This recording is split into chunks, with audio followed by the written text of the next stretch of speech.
बॉलीवुड रो आसीछि एक दुखद खबर। हिंदी चलचित्र जगतर वरिष्ठ अभिनेता तथा निर्देशक मनोज कुमार को परलोक घटिछि। 87 वर्ष बयस मुंबईर कोकिलाबेन धीरुबाई अंबानी हॉस्पिटल ले शेष निश्वास त्याग करिसंती मनोज। से देशप्रेम चलचित्र पाई अनेक प्रशंसा साउंटिछंती। सेथिपाई से बॉलीवुड रो भारत कुमार नारे बेस परिचित। मनोज को वियोग रे सारा चलचित्र जगत रे शोकर छाया खेली जाइछि। राष्ट्रपति और प्रधानमंत्री समेत अन्य राज्यर मुख्यमंत्री माने मध्य शोक प्रकाश करिसंती। मनोज कुमार 1937 मसीहा जुलाई 24 तारिख रे जन्मग्रहण करथिले। तांकर प्रकृत नाम थिला हरिकृष्ण गिरी गोस्वामी।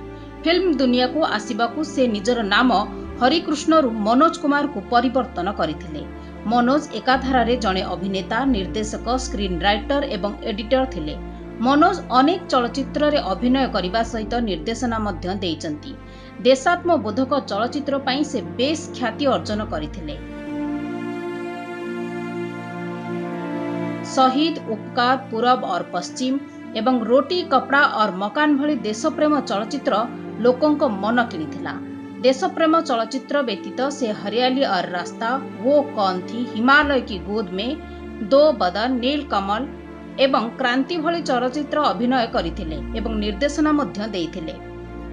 मनोज 1957 मसीह फिल्म फैशन माध्यम रे तांकर अभिनय जीवन आरंभ करथिले। 1965 मसीह शहीद चलचित्र तांको क्यारियर रो मोड़ बदलाई देइथिला।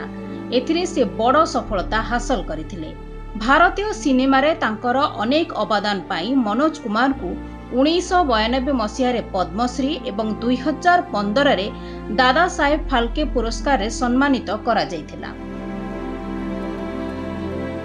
मनोज को वियोग रे राष्ट्रपति द्रौपदी मुर्मू, प्रधानमंत्री नरेंद्र मोदी, ओडिशा मुख्यमंत्री मोहन चरण माझी प्रमुख शोक प्रकाश करिसंती।